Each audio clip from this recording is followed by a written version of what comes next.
பிராஸ்டிடியூட்டா இருந்தவள ஆமே women of faith கொண்டு வந்து நிறுத்துறார் பாருங்க. ஒரே ஒரு தீர்மானம், ஆகாது என்று தள்ளின கல்லை தலைக்கல்லாய் மாற்றி பார்க்கிறவங்க, ஓ இது கர்த்தராலே ஆயிற்று.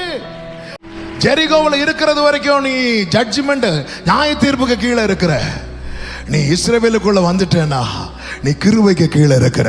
அதன் அர்த்தம் என்ன? உன் மேல இருக்கிற ஆக்கினை இனி இல்ல. இனி உன் பாஸ்ட் லைஃபை சொல்லி யாருக்கும் உன்னை பிளேம் பண்ண முடியாது. ஏன்னா அந்த வம்சத்துல தான் இயேசு வருகிறார். ஹalleluya. இன்னைக்கு நீங்க ஒரு உறுதியான தீர்மானம், ஸ்ட்ராங் டெசிஷன். லேவியை போல, ராகாபை போல. லேவி என்ன தீர்மானம் எடுத்துட்டான் தெரியுமா? கர்த்தர் பட்சத்துல நின்றணும்.